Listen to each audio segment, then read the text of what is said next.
All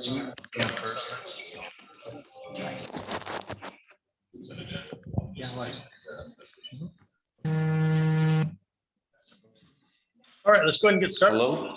Councilmember Tajik, can you hear us? Can you hear us, Mark? We can hear you. Councilmember Tajik, can you hear us? Yeah, barely, but yes. Okay, Okay, great. we'll get that adjusted.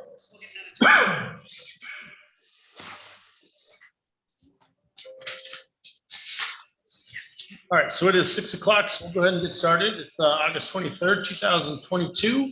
We're having the Lake City Council tonight. And this meeting is a hybrid meeting, so we have folks in person as well as online on Zoom. And this meeting is being recorded and will be put on our YouTube channel later on. So with that, I'll call this meeting to order and ask all to rise for the Pledge of Allegiance. The United States of America and to the republic for which it stands, one nation under God, indivisible, with liberty and justice for all. All right, great. Clerk Challen, can we get a roll call, please? Councilmember Daughtry, Present. Councilmember Peter, Present. Councilmember Frederick, Present. Councilmember Dickinson, present. Councilmember Jorstad, here. Councilmember Ewing, Present. Councilmember Tajik. Present. All right, great. Looks like we have everyone here. That's wonderful. And let's get the approval of the agenda. Yes. Are there any amendments or adjustments to the agenda? The agenda is written. Second. Is there anything in the agenda that Yeah. I didn't know if we just wanted to take care of it when we got to that point. Specific to the consent agenda item, marketing content, there were some things in the staff report that I wanted to make sure were clear. They have been corrected to the staff report online. The original staff report that council received indicated that the Snohomish Health District was merging with Human Services. That is incorrect. Snohomish County has voted to withdraw effective January 1 from the health district, and in that process is creating a separate health department. There's going to be a transfer of staff and resources, assets and liabilities over time to the new health department. And at some point way down in the future, the health district as it exists will be dissolved. But there's no conversation about Human Services and the health district merging. I just want to make that clear for everyone who's not following that topic very closely. Also, the contract itself that is presented as an attachment to the staff report is actually a contract with the health district. There will likely be a point in the future where that contract will be, as part of that larger process, have to be evaluated to determine if it'll run its full course, if it'll need to be amended, or there'll have to be a new contract with the county directly to continue that service. So I just wanted to make sure that those few points were understood about the staff report as written compared to what's actually happening, so that everyone can vote with accurate knowledge. okay, so with that, so I know we had a first and a second, but you adjusted something. So do you want to, with the amendment that Sean made, Councilmember Frederick, you want to continue with your motion? Councilmember Jorstad, you seconded that. Did we add Councilmember Frederick's adjustments or notation for the consent agenda item? I'll second with the notations that Councilman Frederick made. Okay, thank you. All in favor of approving the agenda with the amendment from Councilmember Frederick? Aye. Any opposed? All right, Mayor, you have the agenda. Okay, great. Thank you very much. So with that, let's go to guest business.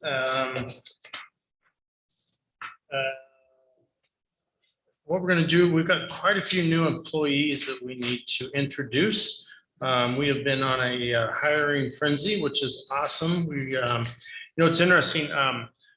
I sit in on different meetings with different folks at different organizations that hire, and they lament about the hiring pool and the folks that are applying for their jobs or not applying for their positions. And I just sit back and smile.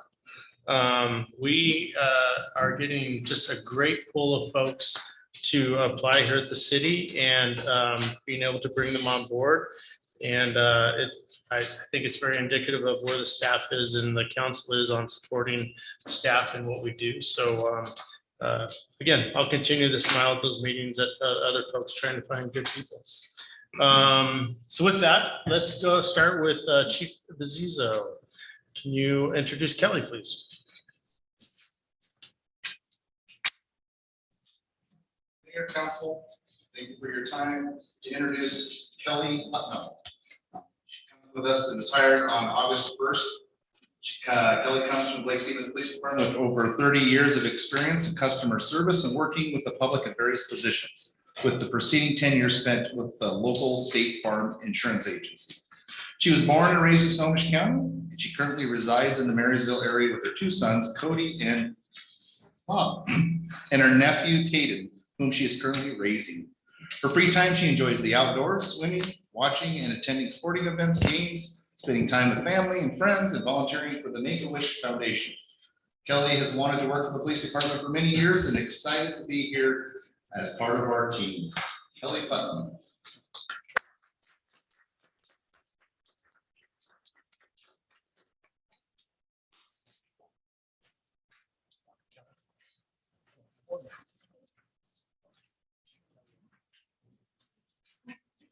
Great name, Kelly. Great name. So our next position is a unique position. We, during the break, had the opportunity to hire the first Lake Stevens Parks and Recreation Director, and I'm going to let Gene introduce Sarah. Great. Thank you, Mayor, Council. Thank you, Sarah, for coming out.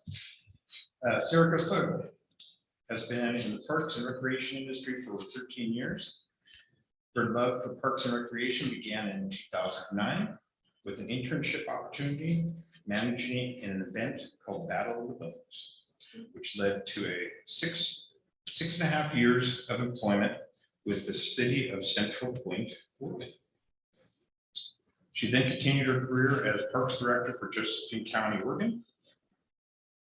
She obtained a bachelor's degree from Southern Oregon University with a major in business administration with a focus in managerial accounting and a minor in economics. She's a certified festival and event associate, a certified playground safety inspector, and has attended year one of director school with the National Recreational and Parks Association.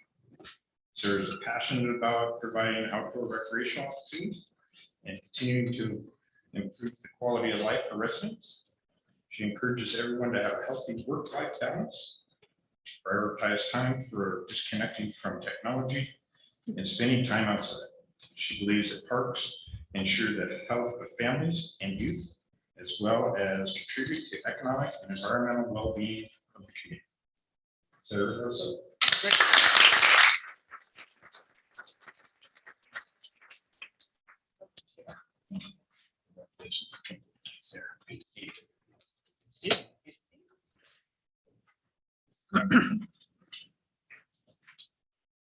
Excellent. Aaron is not here tonight, but Curtis is. So Curtis, you have several folks to introduce. Yes, Sarah's actually going to introduce David. Okay, all right. Since I have the script, so that way you don't have to wing it back there. That'd be pretty interesting.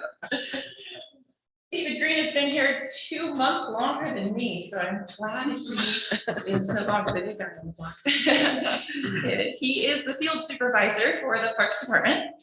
He has 9 years of full-time parks experience prior to coming over and joining Lake Stevens.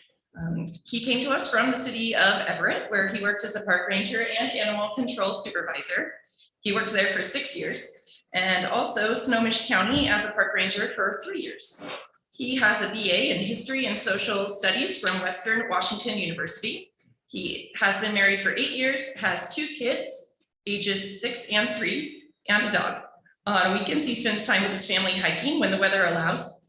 His family tries to visit a new national park every year, most recently the Redwoods National Park, which is down south by me, where I was. David wants to add that he's always hungry and he loves to eat. So you need to know that and want to bring him stuff. He loves to try everything at least once. And he's had some very odd foods. We don't know which one is his favorite. We'll have to ask, but he's had octopus, snake, and elephant. Thanks for joining us and being part of our team.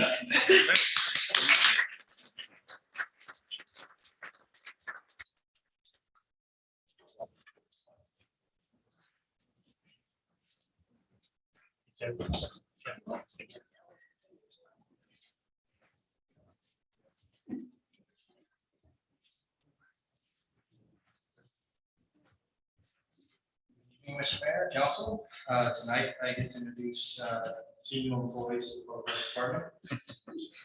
First,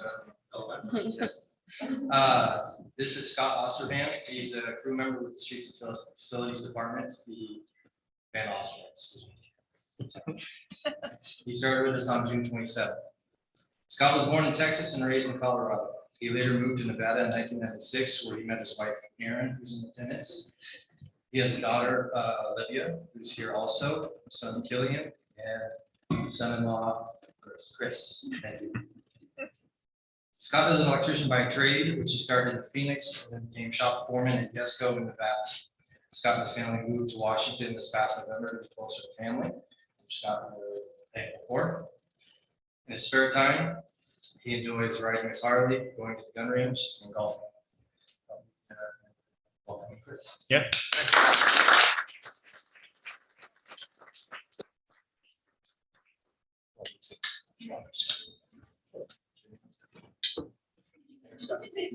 And Scott's already done quite a bit of electronic wonders around the city already, so good, great catch for him.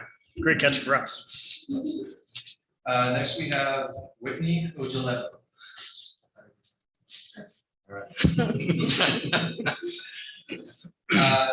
Whitney is our new engineering tech who started with us on August 16th. Whitney is a Washington native and grew up in Snohomish. She graduated this past June from the University of Washington with a degree in civil and environmental engineering, and also has a background in art and design. Without work, Whitney enjoys gardening, knitting, hiking, and exploring the great Pacific Northwest with her husband, 3-year-old daughter, and their dogs. Welcome.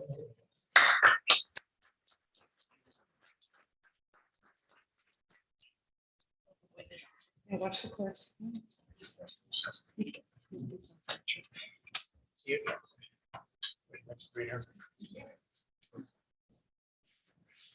All right, and I think Tyler, who's on the list, is not here tonight, correct? All right. Perfect. So with that further guest business, we're going to John Grininger from Summers County. Has a report on solid waste, good stuff, solid and hazard waste. Yes. Hey, thank you. Thank you, Mayor. Thank you, Council. I'm just a sidestep just a second. I'm pleased to hear that the city of Lake Stevens is doing such a great job with the hiring. That's been a slog of the solid waste division, as we still have 17 vacancies that we're trying to fill. So hiring is a thing. So good job with that. John, just so you know, poaching is illegal in the city of Lake Stevens. So I'm sorry, you're breaking up there. I couldn't no, quite. I did not break up. All right, message received. I hear you. So I'm here tonight. Let's see. Let me share. Can whoever is doing the meeting allow me to share my screen? Oh, absolutely. Let me stop sharing then. Go ahead. All right. Let me give you permission, just a second. Okay, you should be good.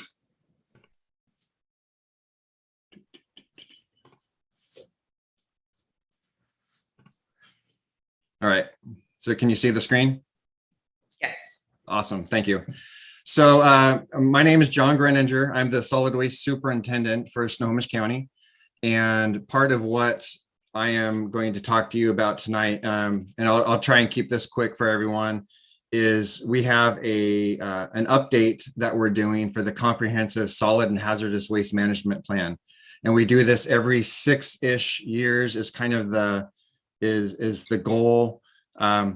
So what I'm going to do is it's time for us to renew the plan. We've been working through this process. And so I'm just going to review the timeline of the update process, just kind of a general overview of the plan to just kind of let you all know about it, kind of the breakdowns of the plan, which is a volume 1, a volume 2, and then some appendices that are in there.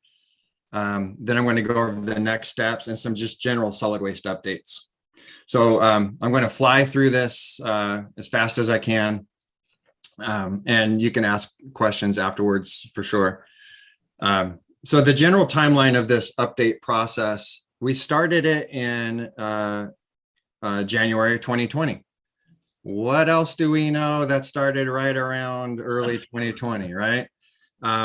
So it was horrible timing with COVID. And so we started it, but then, you know, we're all sidetracked with dealing with other things, right? And so we tried to continue to push on through this. We had our solid waste advisory committee meeting. We had meetings every month throughout this process to get the plan done. And then we go through ecology review, additional edits, public comment. We make all of those changes into the text. And then we got SWAC endorsements, basically a letter for county council, and then went through the SEPA review.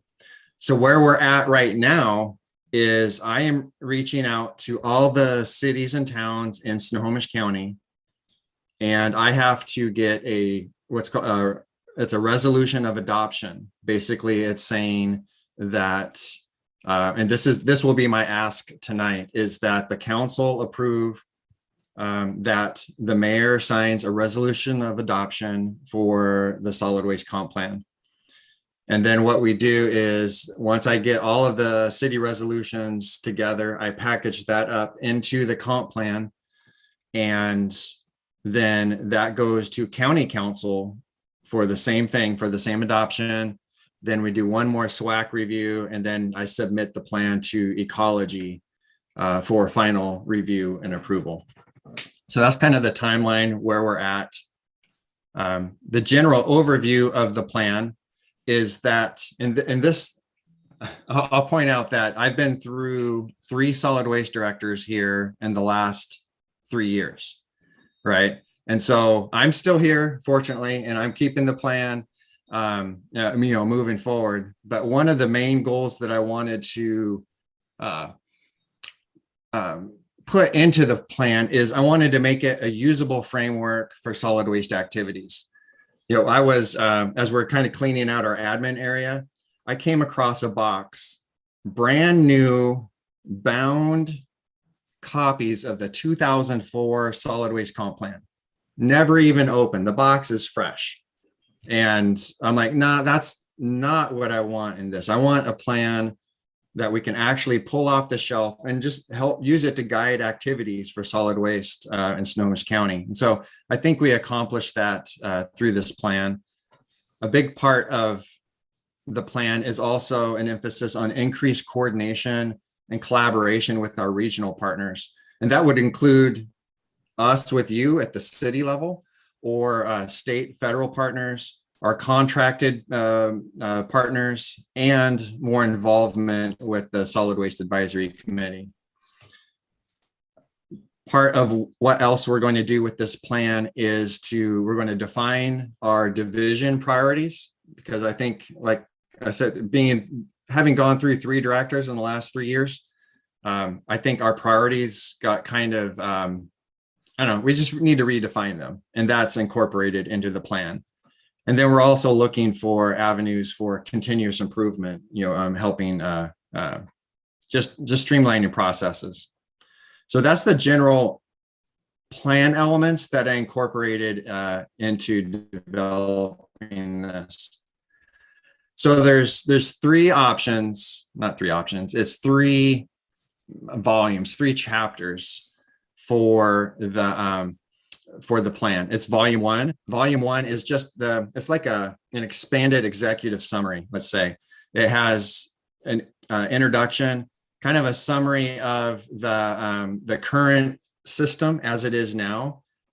Then it also identifies what was changed, like what was accomplished in the last plan, which was a 2013 plan. And then we go over some visions for the futures. And basically it's kind of two goals, a reduction of climate change and how can we promote sustainability actions. And then goal number two is how do we continue to provide efficient services for a changing population in the county. So that's volume one. Volume two is really, this is the meat of the plan.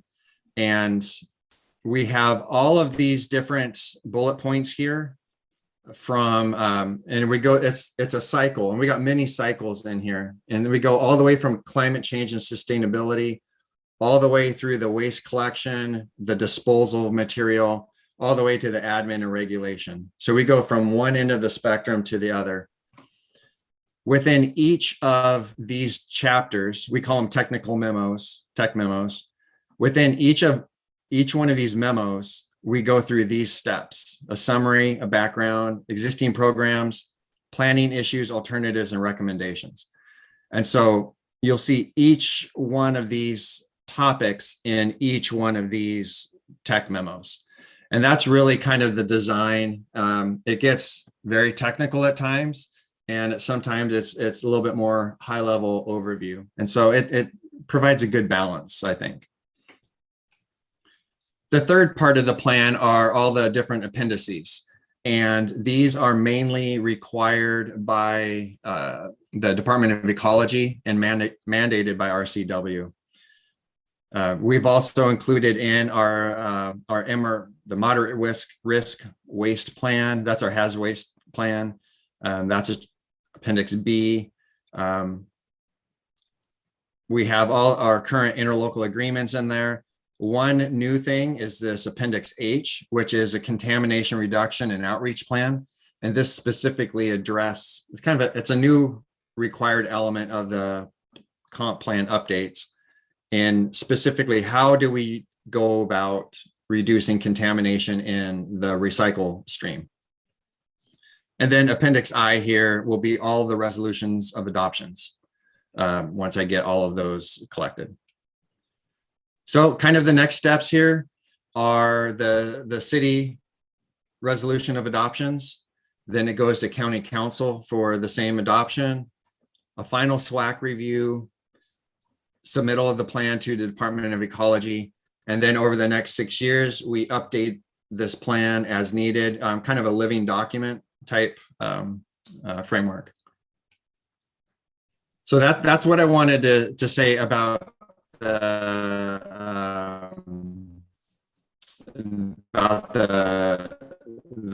comp plan, and then just some general solid waste updates for everyone.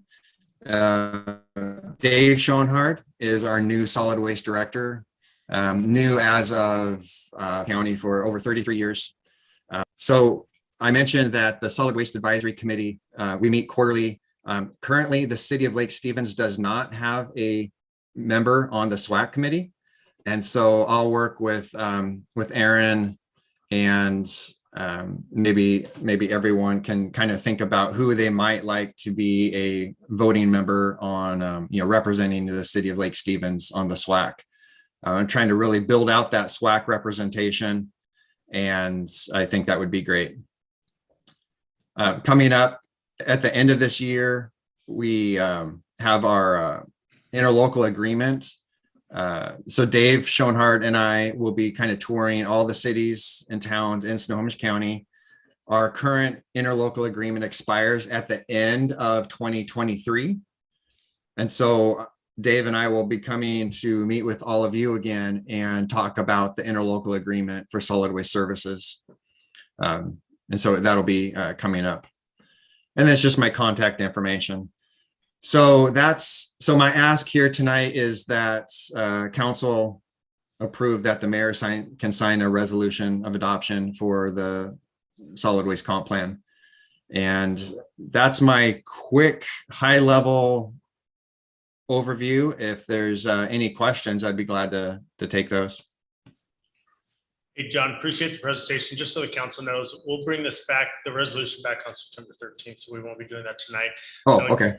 That would give you the opportunity to peruse the 300 pages of the comp plan, 323 pages of the comp plan at your leisure.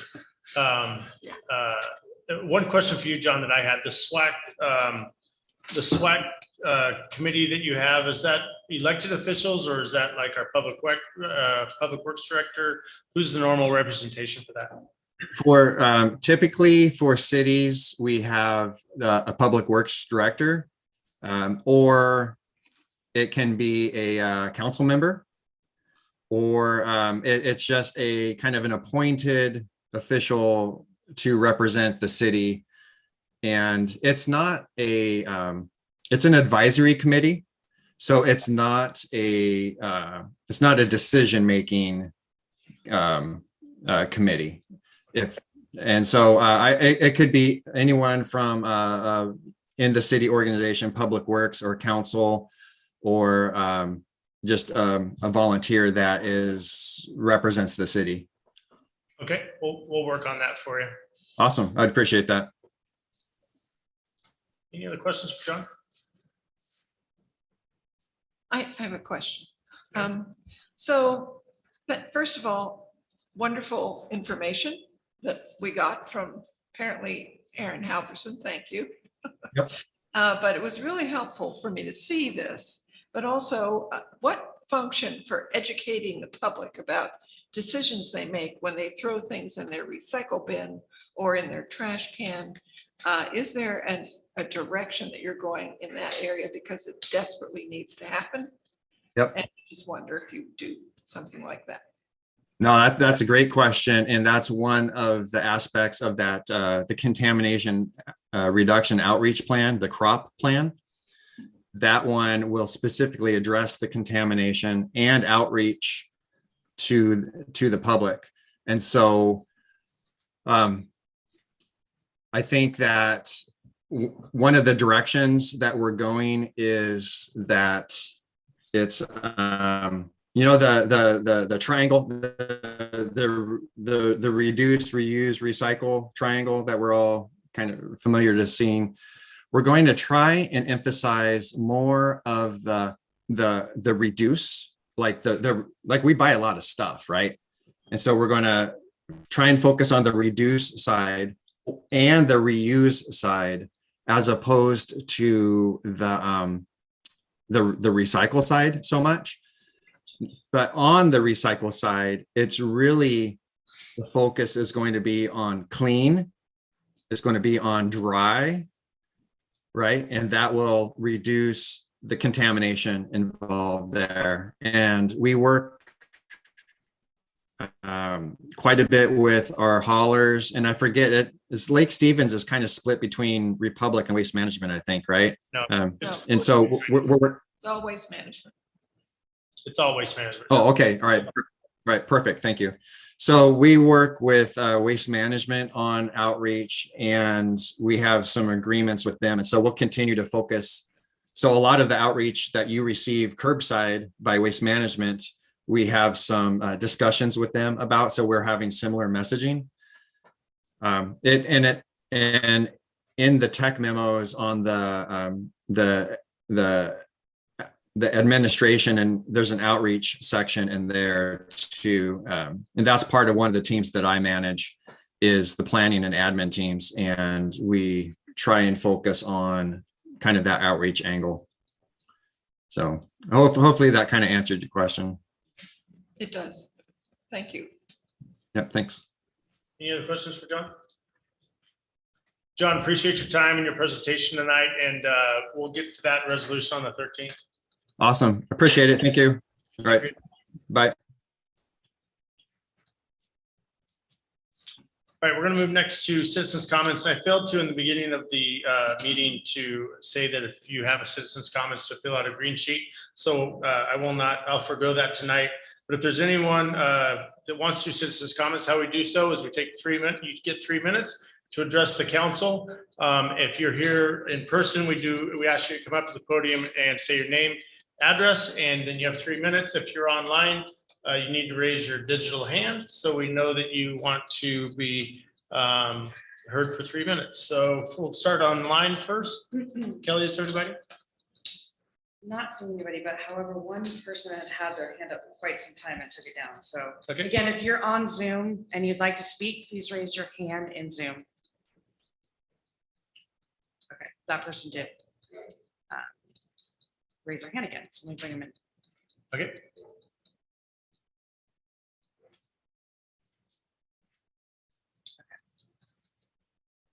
So they're joining ASIMN. If you could unmute yourself. Thank you. Okay, if you could say your name and address and we'll begin. Yes, I'm Ann Simnowitz, 1608 131st Drive Northeast, Lake Stevens, 98258, and I'm with North Cascades Crew. So since 2013, we've been offering year-round rowing activities at Davies Beach. We were awarded the naming rights of the Joe Rance Boathouse, and this is based on the main character from the book, The Boys in the Boat, which chronicles the University of Washington rowing team's quest for gold at the 36 Olympics. We've enjoyed community support such as Executive Summers and Councilman Peter Shagan speaking at our boathouse functions. I'm here to ask for your support. Our organization's community service objectives are currently deadlocked. We've been displaced from our boathouse and cannot access the new docks with rowing shells. Since March of 2018, we've had a lease contract with the county, which transferred to the city for our boathouse location and the use of the dock for our operations. During the permitting process for the replacement docks, we filed appeal, comment, culminating in an examiner's hearing. The decision on 7/26/21 from that hearing was that the applicant shall work with North Cascades Crew to ensure that the final proposal, the replacement floating docks, provide suitable access and entry to the water for small watercraft, including rowing shells. An additional analysis of by a structural engineer was designated to be reviewed for the access for the small watercrafts also. The former Public Works Director said, and I observed, that the docks were built before the permitting process was completed. A clear statement of our needs were requested by the current Public Works Director and supplied. We were assured on 7/28 by the same that we were partnering with the city and would be happy with the results of the dock at the opening on 8/28. Prior to the early opening of the dock, which was 8/21, we were aware that the height remained the same and was unusable for rowing shells. Inquiring to the Public Works Director on 8/19 resulted in a response stating that the maximum modifications have been made and that he would be available on or after September 6th. We're a year-round organization. Pocock Foundation has funded to us for an outreach program to the YMCA Youth Mentor Program, the Big Brother, Big Sister programs for this September. Our junior season begins again September 11th, along with the ongoing adult program. We're operating with a minimum fleet out of the parking lot at North Cove. Costs have incurred due to temporary relocation, decreased program functioning, and weather will soon be dictating the need for our boathouse. Our assets lack security without our presence at Davies Beach. We ask you for your support and help in finding an immediate solution to this situation. Thank you. And appreciate your comments. Thank you very much. And anybody else online? No, I do not believe so. Here, let me just check. Okay, sir, you have comments? Go ahead.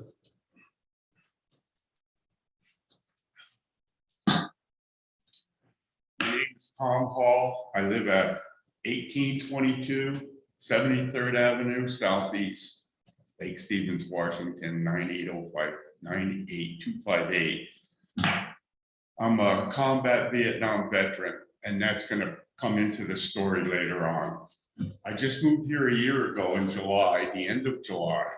I bought a house down here in Lake Stevens. I wanted to live up here. I'm from Redmond originally, and I lived in Redmond for 39 years and raised 3 kids and sent them to college.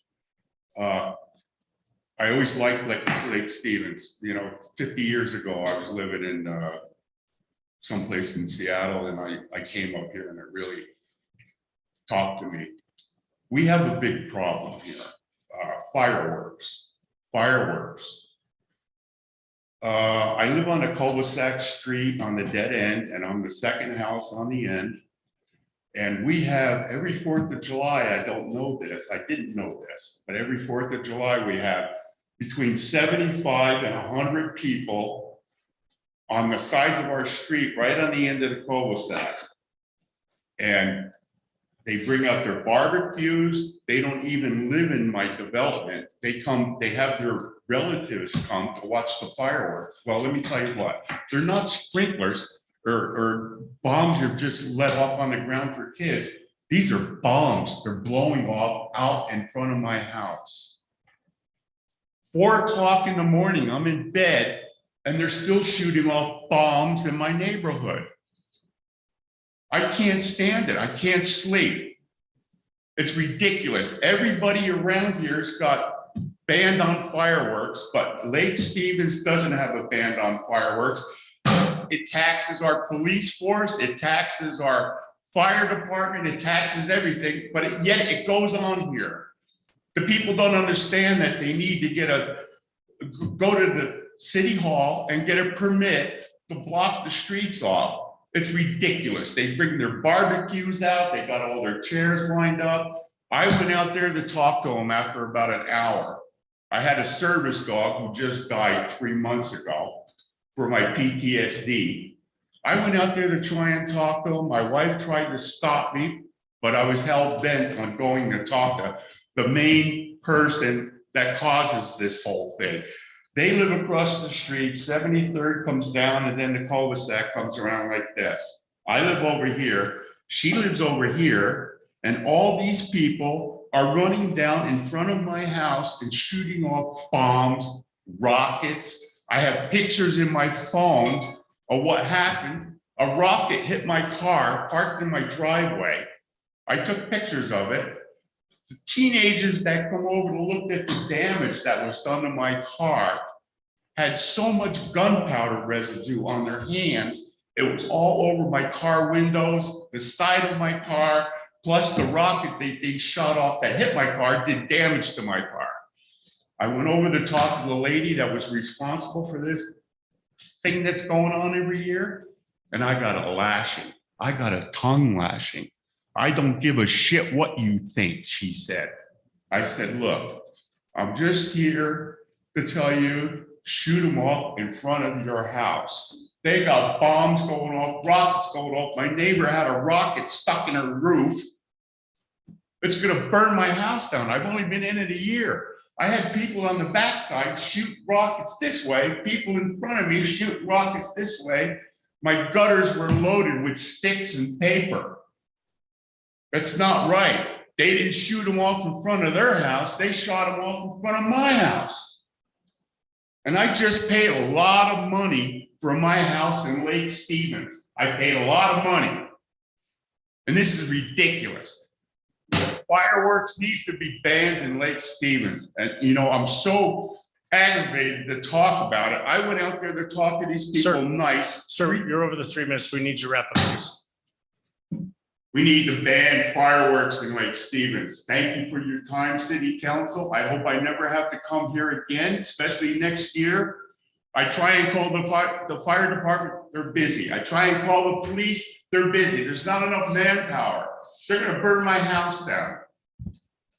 It's gotta stop. Thank you for your comment, sir. Thank you for having me. Thank you very much. Thank you. I appreciate it. Thank you. Any other comments from, go ahead.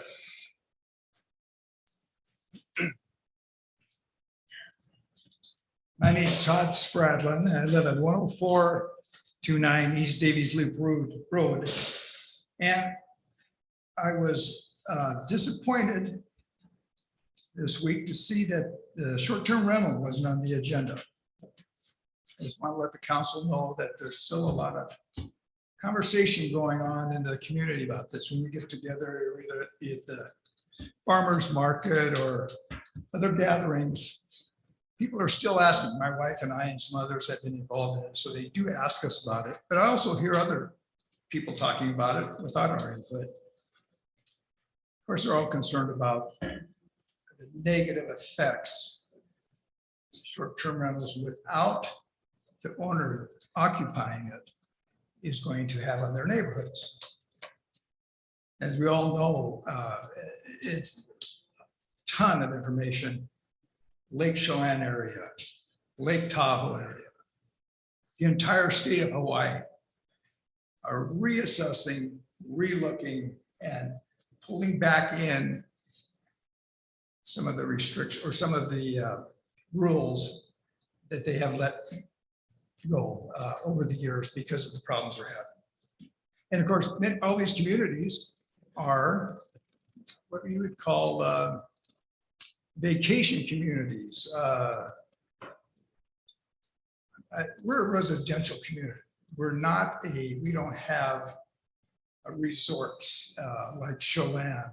We're a residential area. I'm reading here that about by 2030, we're a sustainable community around the lake with a vibrant economy, unsurpassed infrastructure, and exceptional quality of life. That's going to, without a owner-occupied short-term rental, I think our quality of life is going to suffer for many people. But thank you for your time. I just want to let people know we have, people are still talking about that. And is there a time to get it back on the agenda? We do have it on the agenda in September. I'm sorry. In September, it's on. Oh, September. Okay. Well, thanks for your time. You bet. Any other comments in person? Okay, we will move forward then with council business. Council President. Let's start. I guess we have a proclamation. We'd start with and I've asked the Vice Chair of the Snohomish County Health Board, Angie Jordan, if she could present that for us tonight. Thank you. I'd be happy to. I'm here tonight to read a proclamation by the Lake Stevens City Council honoring the leadership of Sean Frederick, Snohomish Health District Administrative Officer and Lake Stevens City Council person. Whereas on March 7th, 2016, Sean Frederick was hired by the Snohomish Health District. And whereas on June 19th, 2019, Sean Frederick accepted the position of interim administrative officer for the Snohomish Health District, which became permanent on December 10th, 2019. And whereas in January 2020, Sean Frederick was sworn in as a member of the Lake Stevens City Council. And whereas in short order, Sean quickly established himself as a trusted and consistent leader through times of adversity and made immediate changes that improved the financial stability of the Snohomish Health District. And whereas on January 19th, 2020, the first reported case of the novel coronavirus COVID-19 in the United States was reported here in Snohomish County. And whereas over the next 2+ years, Sean dedicated his time, energy, and full attention to leading our county through unprecedented times and guiding our pandemic response countywide, while continuing to fully meet the duties of his role as councilman on the Lake Stevens City Council. And whereas Sean has continued to demonstrate exemplary leadership and guidance to his health district employees, his Lake Stevens constituents, and to our community at large. And whereas Sean has submitted his resignation from the Snohomish Health District, effective December 31st, 2022. Now therefore be it resolved that we, the Lake Stevens City Council, proclaim our deepest gratitude, utmost respect, and best wishes to Sean Frederick as he transitions out of his leadership role with the Snohomish Health District. The citizens of Lake Stevens have benefited greatly from Sean's dedication. Those of us who sit on the Lake Stevens City Council are grateful to Sean for his ongoing participation and leadership as a fellow council person on behalf of the citizens of the city of Lake Stevens. Thank you, Sean. Yeah, thank you, Sean.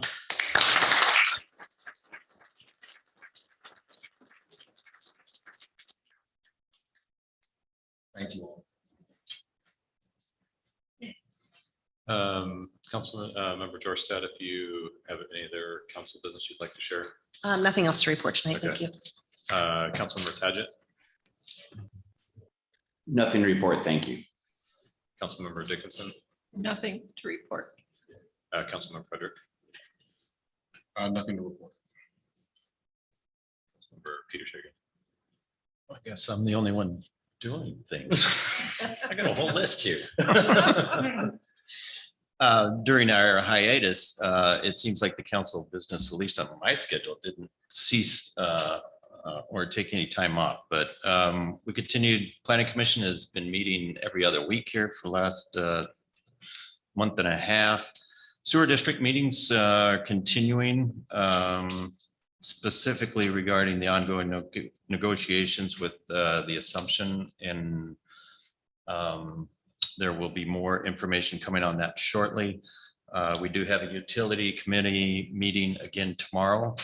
We had one last month as well.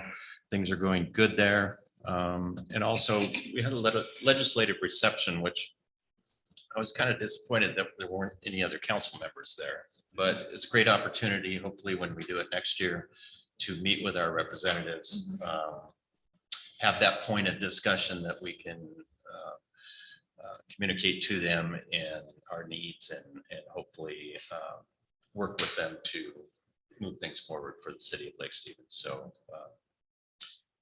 again, utility committee meeting tomorrow, 4 o'clock. So good things are happening in that regard. So thank you. Councilmember Daughtry. I'd just like to thank city staff, Public Works, and the police department for everything they did during Aquafest. Aquafest was a pretty good show without the carnival even. We were down in population downtown for that due to the carnival and the heat. The two conspired against us. We still had a good time. There had a lot of people down here. Saturday night was really cool. They had a band playing called Linder, I believe. An awesome band. And the fireworks. I was sitting up in the VIP tent when fireworks were supposed to go off at 10 o'clock, and I'm watching my phone to make sure they actually launched at 10. Linder was still playing at the time. And I saw the 3 plumes from the first shots from the barge. And just as Linder hit a crescendo in their music, we had 3 great big plumes hit over the lake. It was perfect, but I know they didn't plan it that way, but that's the way it happened. And Linder continued to play for a little while longer. And then I counted shells because we pay for a certain amount of shells, 6-pounders, 5-pounders, 4-pounders, things like that. And as I got to the end of my count, I started walking to the light towers to turn them on to help get people out of here safely. I turned around, looked at the barge. They're still firing fireworks. They doubled the amount of fireworks that we had bought. So it was an impressive fireworks show. It just kept going and going and going. So it's pretty cool. So hopefully that helped mend some of the problems with not having a carnival. So anyway, next year we hope to get a carnival. I've been talking to 3 of them already, trying to get them up here. We'll see what happens. But again, thank you to the police department. Thank you to Public Works, everything they did, and the city staff. And I also would like to report that I am on a committee with the city staff on the process for permits for special events.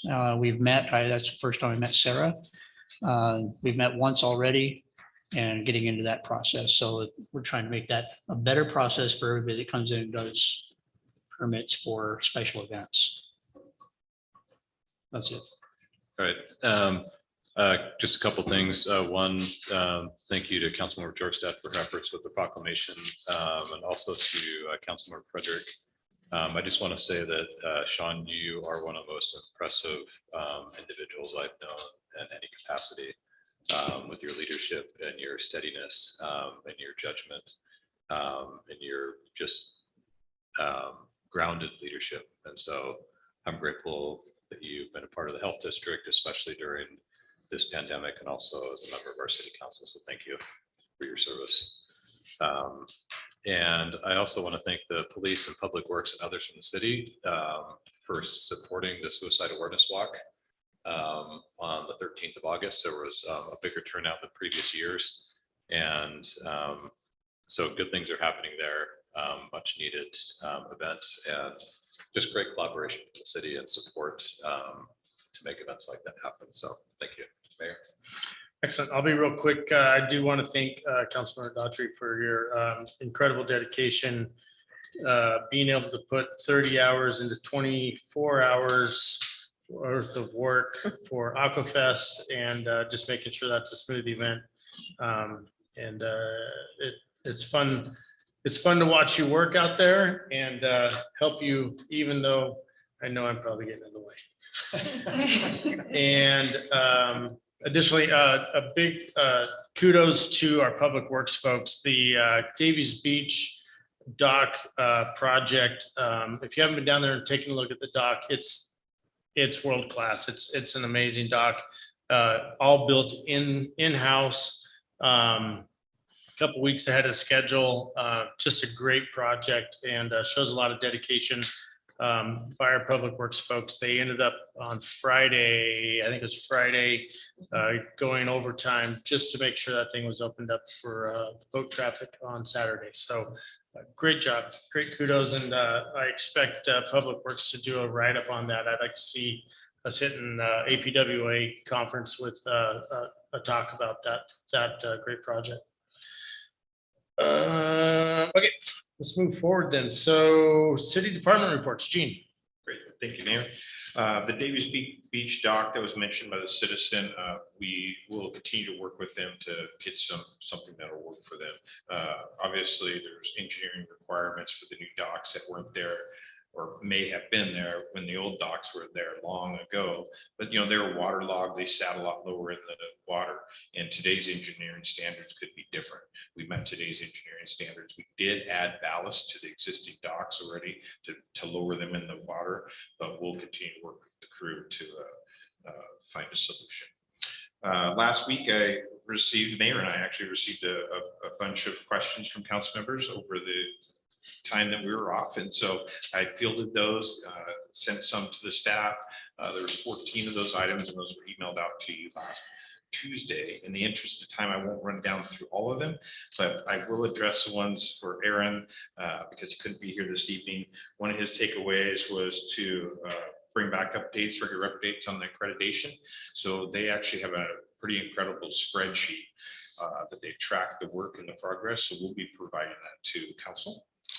The mill spur, when is that going to open? We're still working with the contractor. I know another COVID excuse, but some of the product's been really challenging to get. We're still waiting for some lighting.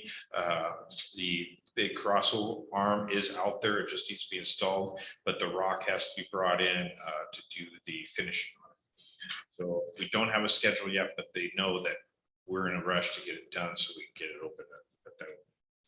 And then the last one was a concern about the sound wall that WashDOT's installing. Great wall, but how are they going to maintain it if we get graffiti on there? And so Aaron's working with them to come up with some sort of a response. So I'm going to start turning it over to the staff. Troy. Good evening, council. So far, the city or the IT department has gone live with our Civic Rec program, which is our online facility rental program. That went live on 8/11. So far, we've had 17 rentals, and we also published out our new GS map for showcasing the parks, interactive. And we've gotten a lot of visits off of that so far. We're working to kind of improve like what our service is to the citizens, so it's like more self-service. And one of the projects we're working on right now is our pet license. It's another manual process, takes a lot of time. And so we've already got that built out inside of Permit Tracks. Zach's going to pick that up and try to get that to full deployment real soon.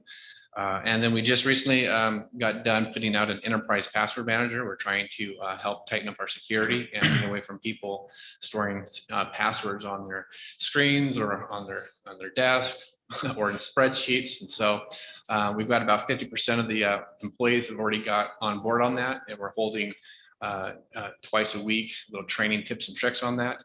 I know that you guys have all been invited. You guys probably saw that, ignored that. We will probably, if you guys want, we'll send some time with how to get you guys spun up on that as well. So as well as that, we're also kind of looking at how to improve passwords in general. So we're starting to look at how to get rid of passwords and to log on to machines and going into passwordless, whether it's with a pen, a hard token, or through Windows Hello for Business, where you just look at your computer and log in. So this tightens up security, improves our posture, and so we're looking forward to making that happen.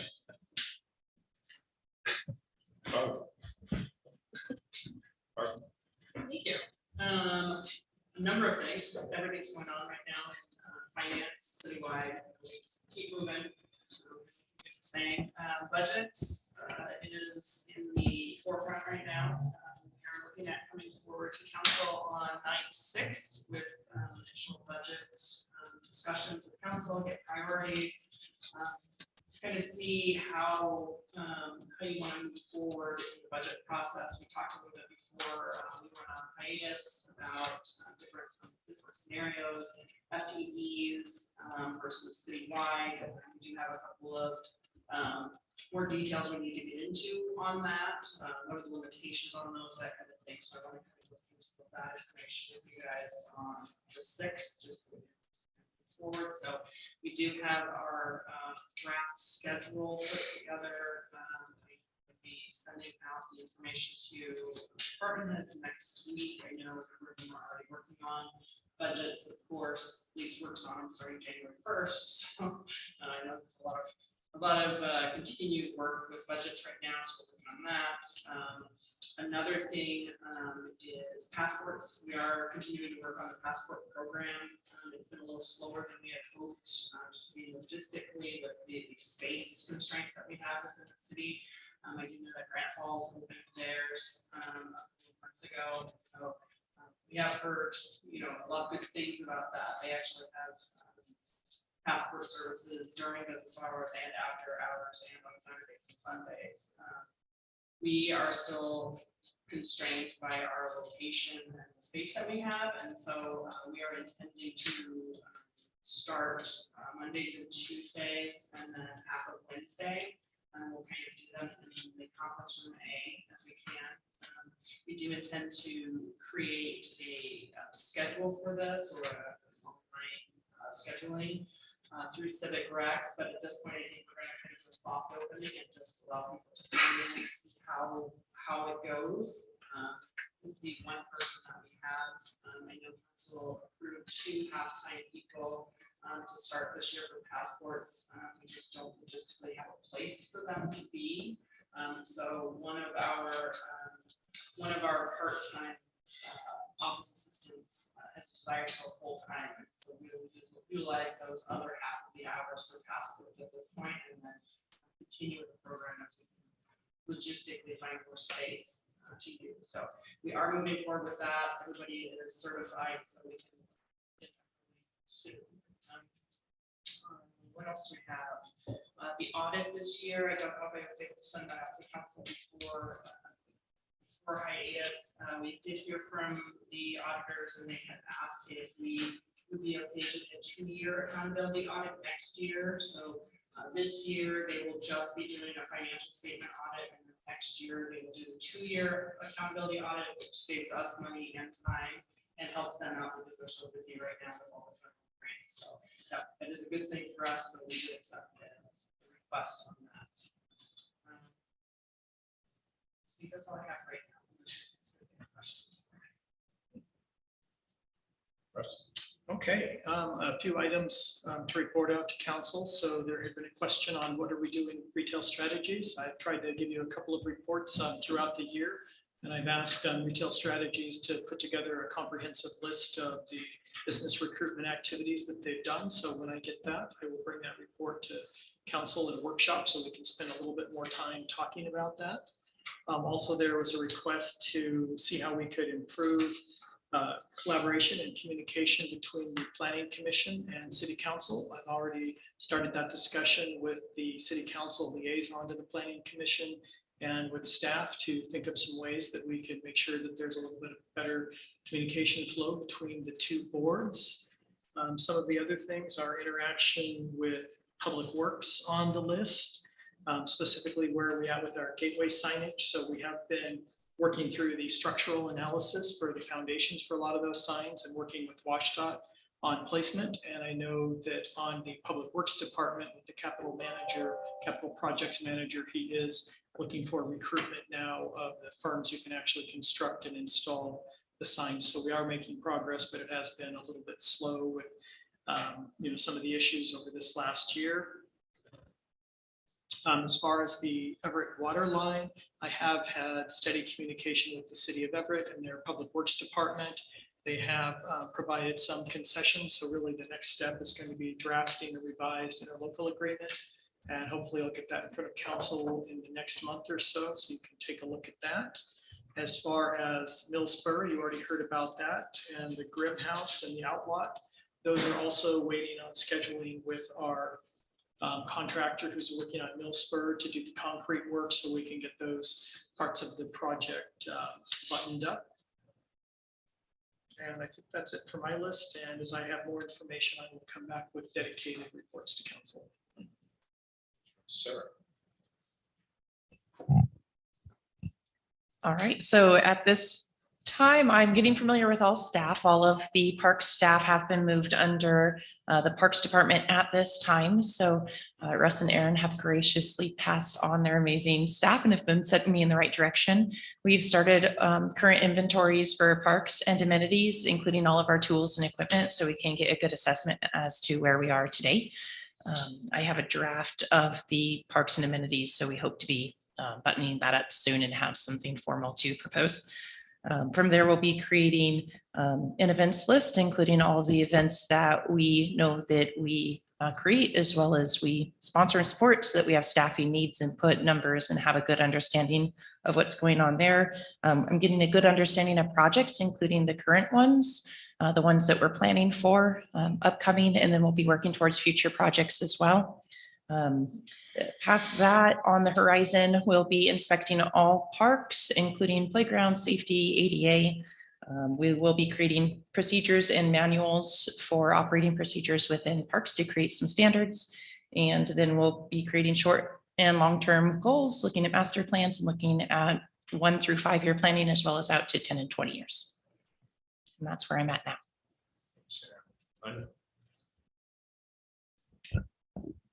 Well, as you can tell by today's meeting, we've been really busy in HR hiring, which is great. And so I'd really like to do a kudos to one of the employees you guys met tonight, Whitney. We actually, it's a testament to the HR team and their dedication on a hot summer afternoon. I think it was about 88 degrees that day at the farmer's market. It was their first time at the farmer's market doing a job fair booth. And they met Whitney, recruited her, and already got her on board within, I think, 45 days. So it's a huge win. And I'm really excited that we were able to successfully recruit someone from that market. And we've been attending other markets as well. We're going to be attending tomorrow's market. And then we have a job fair with Marysville Armed Services at the Navy Exchange at the end of August. And Snohomish County HR Leadership Group, which is a new formed group. We are planning to do another job fair with all local jurisdictions at the end of October. So lots of recruiting efforts happening. So I wanted to report, since I haven't reported on our employee count since April, I wanted to let you guys know we're current staffing levels at 111. Year to date hires, we've hired 27 new hires. Since I last reported in April, we were at 13. So we've just in the last few months have doubled that. Year-to-date promotions is 9. 2 new hires are expected in September, 2 retirements at the end of August. So we're a little bit of a wash there. And unfortunately, a bulk of our vacancies are police vacancies. We currently have 6 vacancies, 2 more retirements at the end of August, and we have 1 on long-term leave. We do have plans in place and to recruit. We've been meeting frequently with the police, and maybe Chief will update you as well, but we have a lot on the list we're working through and various stages of backgrounding and trying to get those positions hired.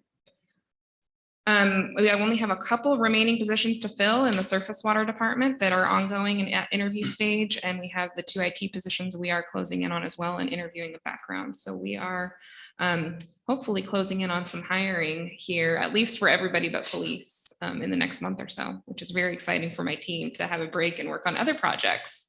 So other projects that HR has been doing is we did just finish the implementation of NeoGov Perform, which is the performance management system. And so the full implementation ended in June, and all the supervisors and managers have been setting goals with their staff, doing monthly probationary evaluations for all these new staff we have, doing quarterly touch bases with each member of their team, and annual performance evaluations. So it's been quite the learning curve, and I think staff responded really well, and management has learned a lot in the performance management realm, which has been great. The compensation study that we started in July is ongoing. We are on track for finishing mid-September, and I'm meeting with the consultant again on Thursday for another update. Our risk manager and policy analysts have been working really hard all year on updating all the city safety policies and are expected to end the year. They're on track to complete the entire accident prevention plan by the end of the year to roll out. So that's very exciting. We're working really hard on all those policies. And just mention we are beginning another implementation project of a new electronic onboarding system in NeoGov and revitalizing our citywide training program within the learning management system in NeoGov. So lots of moving parts in HR. Thanks, Chief. So Anya started off with the hiring process was my update in the written form. Just to give you an update, Sergeant Rob Miner is retiring August 3rd or September 1st, and Sergeant Bob Summers. So we're happy for them. They've given over 20 years of service to Lake Stevens, and most of them have been from the military or prior service to other agencies. It's an unfortunate loss, but I'm very excited for them for the next chapter. Right now I have one that's in phase 2, which is the polygraph medical side of things. I have one in phase 1 that's taking this polygraph that will move into background if that goes successful. I also just interviewed one today that I'm sending into the polygraph phase. We're fortunate that our current student officer that we hired in May was scheduled to go to the academy October 25th. It was moved up to August 16th. Within 3 days, he got the call, said you need to be at the academy on Monday. So he was very excited. He's doing very well. He passed his first test, so we're very excited for him. We just moved off our FTO student officer, which is a lateral officer out of Phoenix. She is now a solo officer assigned to solo patrol. So we're excited to have her on board also. The unfortunate thing is vehicles right now. We ordered those vehicles. You gave us permission back in December. I still have not got the VIN numbers, which means they are still not manufactured. I am worried that I'm gonna have to put the officers on horses or on drones or on sidecars or something to get around the city, because we've ordered 4 vehicles now and we haven't even got the VIN, and we just ordered our 2 more for 2023, and we don't think we'll get those for a year and a half. So it's scary. Thanks, Chief. Curtis. Thank you. So Public Works has purchased a few more pieces of equipment. One of them is, I believe, our 5th Ford Maverick, which will be utilized by the Parks Department, mainly the Parks Director and other staff that don't have a need to haul heavy equipment, which will work for them. The cost for that was just over $26,000. The Storm Division purchased a 7-foot by 12-foot dump trailer to utilize to haul the recently purchased remote mower that we have, and to also We have some service water facilities that have narrow access ways and they have a hard time getting the dump truck in there, so they'll be able to utilize for that to clean the facilities. The street department also purchased a 7-foot by 14-foot dump trailer. This is to haul a lot of their shoulder mooring equipment where the bigger stuff can't get into tighter spots. Less invasive. The cost for that was just over $13,000. Excuse me, and the dump trailer for the storm department was just over $12,000. The last thing that we did was a contract was executed with the engineering consulting group, Transpo Group, to prepare an ADA transition plan for the city. As you may know, that this is required by federal law and will create a framework for future ADA compliance. Contract for this was just over $90,000. That's all I have. Thanks, Chris. That's your update. Incredible team. Yeah. Any questions for staff? I have two. So Chief, the hiring process, how efficient are we from the time we get a lead till the time we have someone that's hired? Like, is there any way to quantify that? Because some agencies, like other organizations, seem to be more efficient or less efficient. It seems the more efficient ones get the guys through the process. And so where are we at with that as far as that efficiency? Do we know? Yeah, so we've been working with HR. We're looking at some different vendors. So unfortunately, we have 2 polygraphers that we've had as vendors. They both can't do polygraphs. One can't do them at all for right now, and the other one is just moved for laterals. So now we have to follow or find another polygrapher, which takes time because we have to get that in place. We also looked at our medical background, where we send them to a certain vendor in Everett. We're looking for another vendor besides that to help us speed up that process. And we use a background vendor, and their timeline, because of staffing issues, have gone from 40 to 50 days out. Now they're down to about 20 to 30 days out to get some of the reports. But then it also depends on the applicant, if they have military experience or they're from out of state, those kind of things. So we've been looking at ways to reduce our timeline, but it fluctuates depending on the applicant. Now with the new standards of PTSD and the psychological testing, there's a bunch of requirements that are added onto that, which causes a delay into getting that all certified and wrapped up too. So it's hard to quantify right now to where we're going to be able to get. It's just depending on the applicant. But I think one of the problems there is when he says we use a vendor, so does everyone else use the same vendor. And that becomes the backlog, right? There's only a couple of polygraphers in the county. That do police stuff.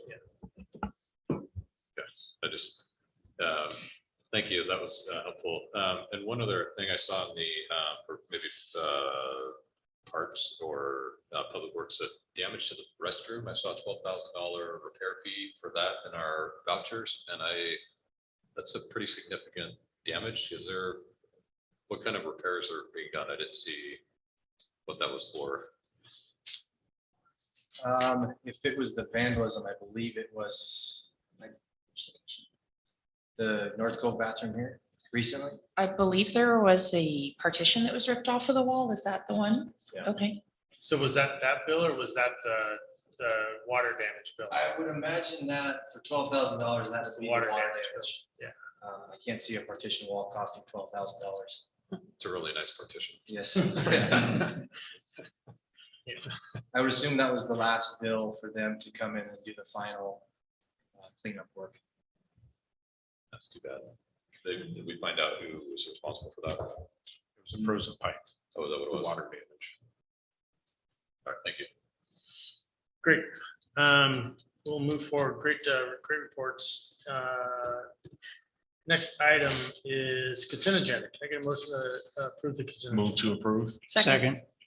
I have a motion to approve the consent agenda and a second. Any discussion? Hearing none. All those in favor? Aye. Any opposed? Aye. That was an aye to pass, right, Marcus? I went too fast for you. Yes, that was an item pass. Okay, great. Thank you. And let's move to a public hearing. David. All right, thank you, Mary Gailey, Council. Kelly, I'm going to go ahead and share my screen. Let me make sure that works. Go ahead.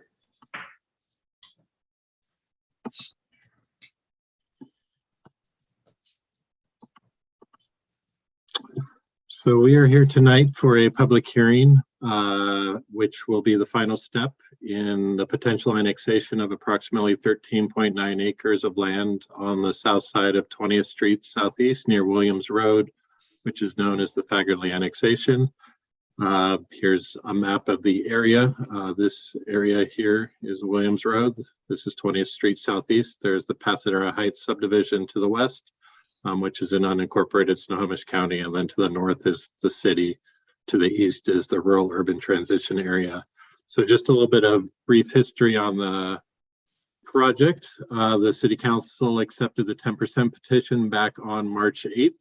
A SEPA determination of non-significance was issued on April 25th. The council came back on May 10th and accepted the 60% petition and approved the notice of intent to annex to be filed with Snohomish County Boundary Review Board back on May 10th with proposed land use designation of high density residential and zoning designation of RA12. That notice of intent was accepted by the Boundary Review Board on June 15th. The 45-day period ended on August 1st, and the county council opted not to invoke jurisdiction, so the annexation may now be finalized by city ordinance following this public hearing. So annexations are a type 5 land use application requiring public notice and a public hearing, which are both being provided or have been provided. The city did not receive any written public comments on the annexation. And as part of the public hearing tonight, there will be the opportunity for members of the public to provide public comment. So kind of very briefly, staff is recommending, following any public comments, that the city council approve ordinance 1143, which would approve the annexation, adopt a land use designation of high density residential and a zoning designation of RA12. And then require the property owners to assume a proportionate share of city indebtedness. The ordinance and annexation certificate will then be forwarded on to the state. With that, I'm happy to answer any questions. Do we have any council questions for staff? Yes, I have one. David, you mentioned Pasadena, the subdivision to the west is still in Snohomish County. Is there any non-protest agreements signed in that subdivision when it was recorded? I am not familiar with any. I would need to look into that, but I do not believe there was. Okay, thank you. Any other questions for staff? Okay, hearing no questions for staff, I'll open up the floor at this time for public comments on this Fagerly annexation ordinance 1143. Is there anyone online who wishes to provide public comments? There's not. There's nobody online? Okay, anybody in the audience? Seeing none, I will go ahead and close public comments then. And is there further comment by staff?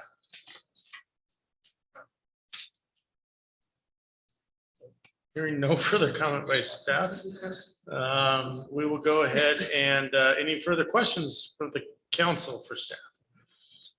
Hearing none, I would close the public hearing and ask the council for a motion or an action. I move that we approve ordinance 1143 on the Fagerly annexation. Second. Okay, I have a motion and a second. Any discussion on the motion? Hearing none, all those in favor? Aye. And any opposed? Okay, motion passes. Thank you very much, David, for your work on that and staff. Let's move forward with action items. Ordinance 1144, amending Lake Stevens Municipal Code, Chapter 9.40. Chief. That's actually the city attorney that's got that. Greg is online. Okay, great. He can speak to this because there was a change in this. Okay. Good evening.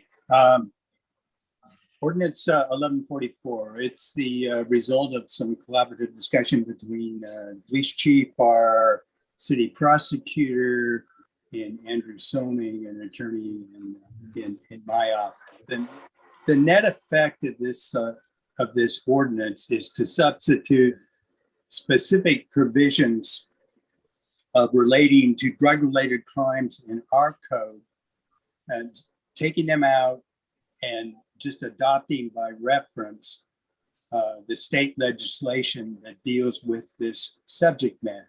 Now, the nice thing about that is that our current code requirements, code provisions relating to drug offenses are consistent with state law. So the net effect in terms of adopting this ordinance is not to change the law. The same drug-related crimes, misdemeanor crimes will be the same. It's just that our prosecutor and police will cite from state statute rather from our state code. Now, the impetus for doing that is because the legislature has been dealing with this subject matter in the last session as a result of a state Supreme Court decision. There's a sunset provision on state laws dealing with misdemeanor drug possession. So they're going to be dealing with this again and changing the law again. And the decision was made, well, let's just adopt the state statutes by reference. So as the law changes at the state level, we're not going to be having to come back to council and re-amend our code.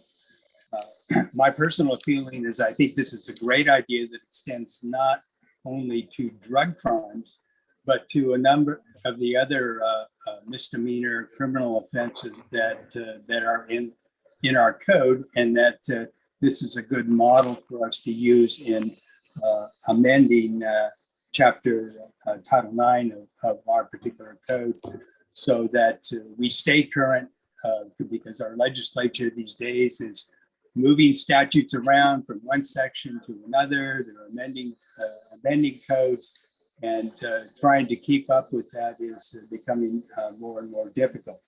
But in any event, I recommend that we go ahead and we approve this ordinance.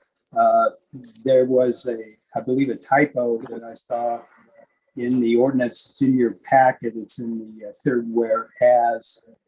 The words "and the" after misdemeanors are unnecessary and should be eliminated. I believe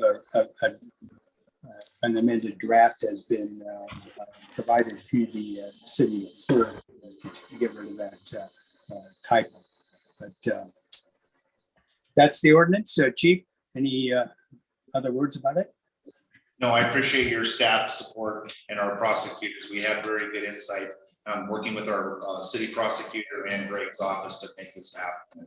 It makes it easier and simpler for our officers to work under this and make it very clear, especially with the updates that could come along in January through the legislation. So thank you, Greg. Okay. Any questions of Greg or the chief? Yes, to do it. I understand this correctly in that we're taking out 010 through 080. Or actually 090, I believe. We're taking that out, and then what we're actually looking at then or using is the state stuff. Yes. Right? So Right. all we're doing is taking this out so we don't have to keep track of it administratively, and we're using it whatever the state has come up with in their laws. Okay, so I got that. The one that bothers me, or actually had questions about, was the 0.050, the minors excluded, and the 0.080 nuisance. Does the state still take care of does the state have something about minors being excluded from going into places that have the drugs and the paraphernalia for sale? And in the nuisance, then it's basically the same thing then. It goes back to the state. All right, then I have one other thing that I'm having a hard time with on this. On 9.40.100, is not being taken out of the ordinance, which is talking about unlawful inhalation and the exception of that. There's a definition of what that means, but the exception is it is unlawful for any person to intentionally smell or inhale the fumes of any type of substances defined in RCW 947A.010 or to induce any other person to do so. And what is happening in our communities, and specifically on our buses, and everybody remembers I'm on the CT board. We're having a hard time with people that are smoking drugs on the on the buses and having inhalation by others that are not, protected from that. So what is the state, or how do we, with our code of 0.100, how do those intertwine? How do we take care of that? Well, that's a good question. I'll let the chief answer from the little guys. As a practical legal matter, of course, we need to our officers need to observe the crime taking place within our jurisdiction. Right. So if we're talking about offenses occurring on buses, somehow we have to mandate or commit resources to be able to deal with those particular problems as. Greg, to be clear, to be a little bit more clear, I'm just giving an example of where it's happening. Oh, okay. All right. Well, it's the same. I understand our police department doesn't have anything to do with being able to get on a bus and take action on something unless it's in our city limits and there's a call for help. I understand that. But what about in any other instance in a public park or I don't know, in a store or a bathroom or something like that? I mean, it's legal to possess, but is it legal to use in public? It's not. So that's really what it's all about, is it's not legal to use in public. You can possess it. Right. Well, it's like, the state marijuana law. It was sold on the provisions that you could not smoke this in a public place around other people. But as we all know, that law has received very limited. I don't think it's being enforced anywhere. I'm not really. In fact, cities like Seattle came out right away and said, we're not going to enforce that provision. So we all, from time to time, are coming into areas where people are smoking marijuana.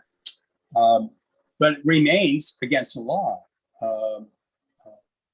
It's a matter of what is our local commitment to dealing with those crimes as they are occurring, committing law enforcement to address the issue and following through as best we can in the courts. I don't know, Chief, do you have any comment about that? Yeah, so when we do cite somebody for something like that, we have to give them 3 diversions or 2 diversions, and then we can cite them. So we have to track that they've been given a diversion through our CAD system is what we use right now. So they get 2 frees, and then the 3rd one we can cite on. So it takes a little while to get that, and you're getting the recurring people. So if we see somebody, we've been diverting them instead of citing them. So it takes a little while. Okay, thank you. And Chief, why is that? What's the decision? Blake. Oh, the Blake decision. Yep. Sorry. I sometimes forget. Sometimes we work. And to answer your question, as far as doing that sort of stuff on the bus, there's actually a unlawful conduct on transit that really encompasses just about any annoyance you could think of. Yeah, I'm well aware of what we're doing on the buses, and what's really impressive is what we're really trying to do to combat some of the problems in the problem areas at CT. And I believe that Sound Transit is trying to do the same thing. We're actually going to be hiring a heck of a lot of more people to basically ride the buses in a uniform, not armed, and try to. And what we're finding out is if you put a person on a bus with a uniform, the vagrants and the people get off the bus. They don't get on. Or if the teenagers are coming on to see the person in uniform, they just get back off the bus. So that's the problem is that if you don't have that on the bus and they ride it all night long, to get off the streets, but they're also, smoking their fentanyl and everything else. And they've actually had to take a couple of people off the buses, take them to the hospital that were not doing fentanyl, but were affected by it. So that was where my questions came from, and trying to figure out exactly, how we're taking care of our ordinance and how that all works. I think I understand now, so thank you. I appreciate all the feedback. So, Councilmember Dunter, who's the job like that? I don't know yet. It actually hasn't come to the board yet. I'm kind of interested myself. Flexible hours. We pay very well at community transit, I can tell you that. But it's unfortunate we have to start spending money on doing those kinds of things. You know, it's going to take away from a lot of other stuff that we need to do, you know, just like everybody. Yeah, let's look for a motion on that. Move to adopt ordinance 1144. Second. Okay, so I have a motion and a second to adopt the ordinance 1144. Do we have any discussion? Hearing no discussion, all those in favor? Aye. And any opposed? Okay, motion passes. Note that I didn't hear Councilmember Tajik, unless you heard it. I did not. Okay. Do we need to clarify that? Councilmember Aye. Tajik? So yes. And let's move forward to action item B, resolution 2022-11 right-of-way access transfer. Director Wright. Okay, Russ Wright, Community Development Director for the City of Lake Stevens. Tonight have a pretty simple action in front of the council with the construction of the SR9 improvements at 204, the different roundabouts. WashDOT is doing some different configurations, and they've made 2 requests to the city to transfer our access rights to 2 properties near 4th and Market. And they applied a value to those of about $500 a piece for the rights to access. And so what that means is getting in and out of those sites, if they were ever able to be developed in the future, would only be able to do right in, right out. Both of those are former drainage district properties, so they are fully encumbered either with wetlands or storm drainage. So there's really not an ill impact to the city, and it just forwards the WashDOT improvements again on Highway 9. Reviewed this with the city attorney and have provided the appropriate statutes from the RCW that would allow this transfer of rights or usually properties from one jurisdiction to another. So just looking for council's approval tonight, number 1 of the resolution, and then second to allow the mayor to execute any contracts that we need to do associated with this transfer of access rights. So it's a transfer of access rights just for access. It's not transfer of Property, property. correct, And how long does it last? indefinitely. Okay. Are there any downsides? Not to my understanding. Okay, thanks, Russ. Can we get a motion on that? Move to approve resolution 2022-11 right-of-way access transfer, and also to allow the mayor to sign any agreements associated with that. I'll second. Okay, I have a motion and a second. Is there any discussion on the motion? Hearing no discussion. All those in favor? Aye. Aye. And any opposed? Great, thank you very much. And let's move to item C, which is prescription opioid litigation settlement. Barb or Greg? have This is this one? another one that we're going to let our city attorney take the lead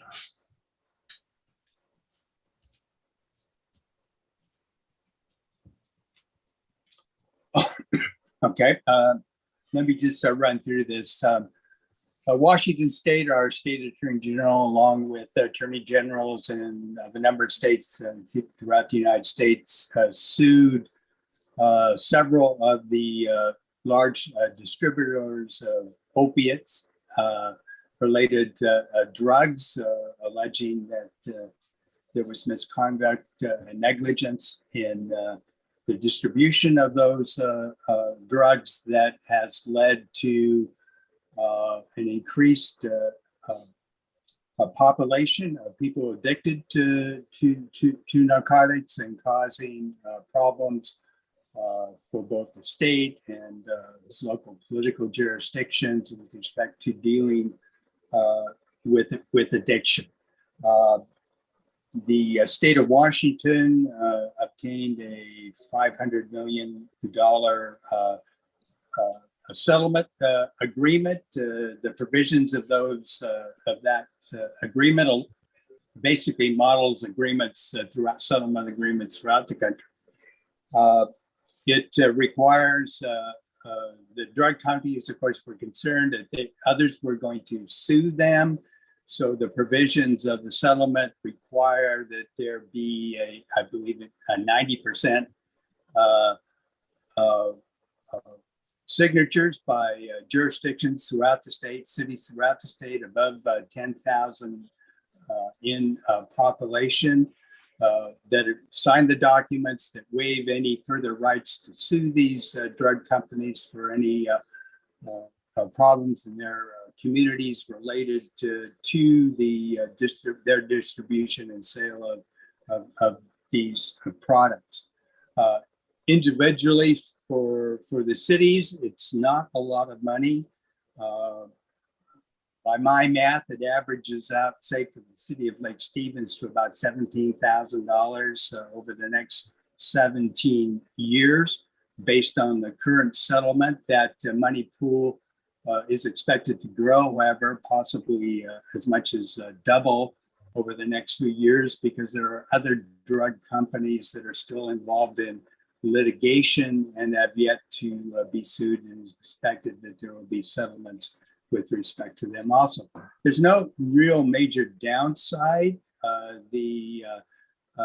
To participating in this settlement for the city, there are substantial restrictions on what we can do with the money that we receive. Essentially, the permitted uses of the funds go largely towards continued drug treatment programs, educating law enforcement officers and how to deal with the addicted population, those types of things. The money can't be used by the city to help repay for past expenditures that we've had because of the increased law enforcement for drug-related activities, or for, say, actual police work, that kind of thing. But those are the kinds of things that we're going to be involved with anyway. The county also is a participant and will be receiving its own funding. As a practical matter, there will probably be a lot of pooling between different jurisdictions, because nobody's getting a great amount of money, but maybe if all the money gets put together, you can do more with those funds. So that's likely to occur. What we're being asked by the state is to sign a memorandum of understanding with regard to the settlement, agreeing to the terms of the settlement. There's a document called a participation agreement that needs to be signed, that in which we agree to participate in the settlement. So we're asking tonight that you approve the settlement and authorize the mayor to sign the necessary documents for the city to become a participant and to become a participant in the distribution of those funds. Any questions for Greg? Yes, I do. Am I the only one with questions? No, I have questions for this as Okay. well. So I'll ask mine first. I guess $17,519 a year for 17 years. That's the average. That's the average. We're going to receive a little more money, as I understand it, the first year. But if you average it all out, that's basically what it comes to. What are the administrative costs for administrating this? Reports that are due to the state. We're allowed to use 10% of the funds, up to 10% of the funds that we receive to cover administrative costs. So that's a small amount of money, a couple $1,000. So there's no major program that we're going to be able individually to the setup and become involved with these funds unless we're willing to commit other additional local funds. Which is why I'm saying that we're probably going to see a lot of pooling of funds between jurisdictions, simply because nobody's getting enough money to really do anything significant with those funds.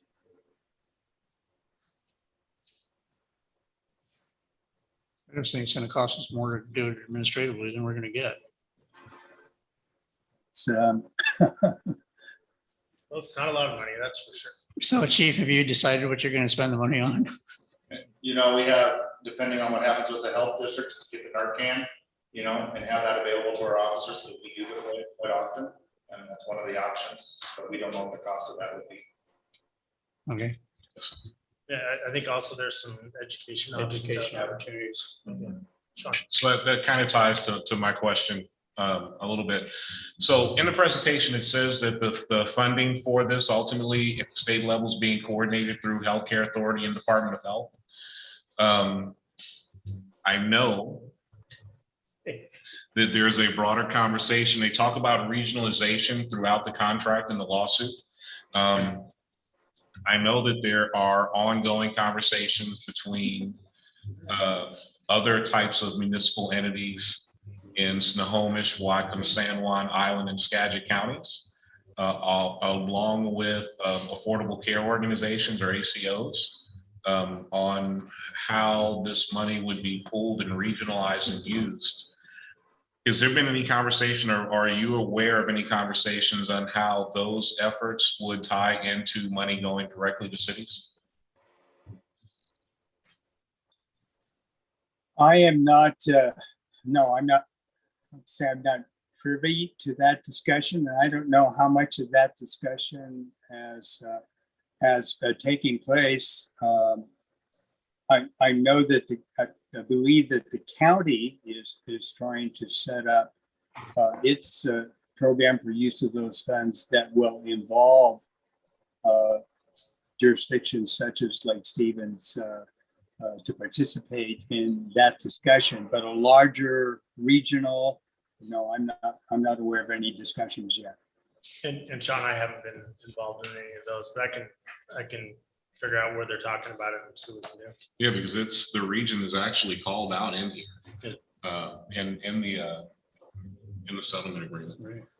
If I may, there are very preliminary conversations happening at the North Sound ASO, simply to talk about how to gather the counties together to start looking at gaps regionally and how these dollars may be used to address those gaps. Also conversations about how the cities throughout the region that are going to agree to pool their money, how does the region look at the gaps specific to those cities and ensure that the money isn't meeting gaps in Snohomish County using Whatcom County dollars, that sort of thing. But they're very, very early discussions. Yeah, I'd be interested in keeping an eye on those discussions and making sure that if we were to get into something like that, that we would get a benefit and not get it all soaked up by someone outside of the city. I'm happy to bring information back to this meeting as I become aware.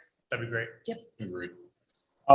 An attorney in our office spoke directly with the State Attorney General's office with some questions that we had, and our understanding is that our share will be distributed directly to the city.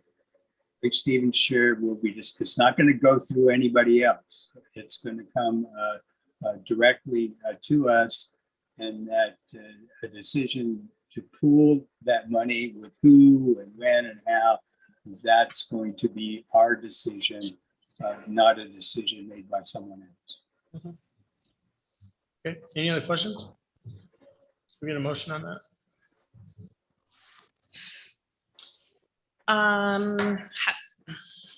A motion to move forward with I approving. think the motion is allowing me to sign on to the settlement. I would move that we proceed with allowing Mayor Gailey to sign on to the opioid litigation settlement. Second. Okay, I have a motion and a second. Is there any further discussion on that motion? Was that Councilmember Frederick? Yes. Hearing no discussion, all those in favor? Aye. Saw lips move, Marcus, but I didn't hear. Aye, there we go, sorry. Thank you. And any opposed? Okay, motion passes. I appreciate it. Okay, we're gonna go to the next discussion item, which is showing the draft agenda that we have for September 6th. So the council can take a look at it.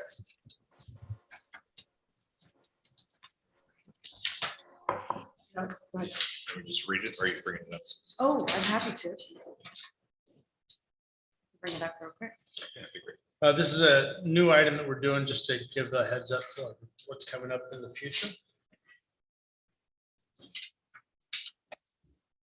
One moment here, we show my screen.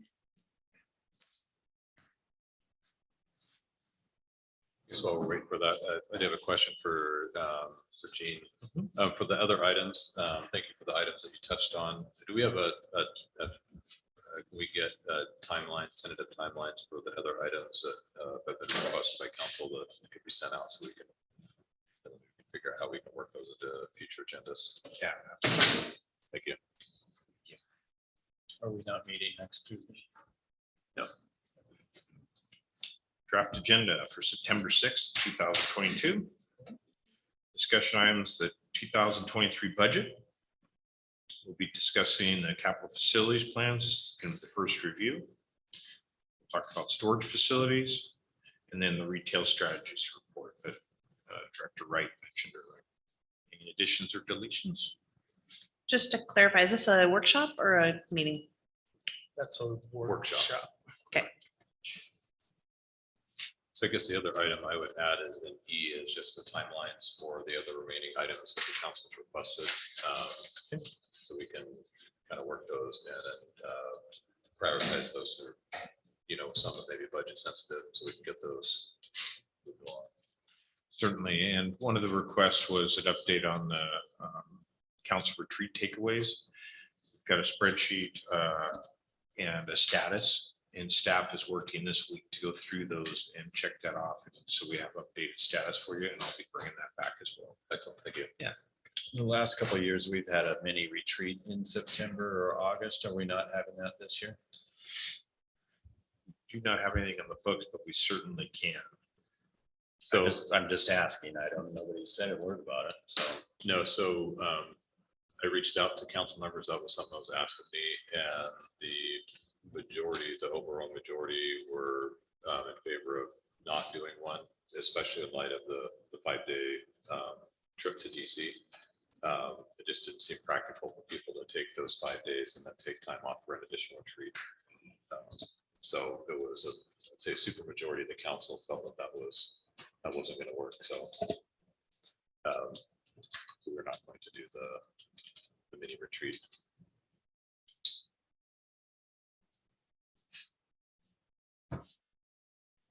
Okay. Thank you. All right, so we're going to move to an executive session. This executive session is going to be reference property acquisition and potential litigation. And it will have possible action to follow. We're going to call it 30 minutes on this executive session. So if we could set up for that.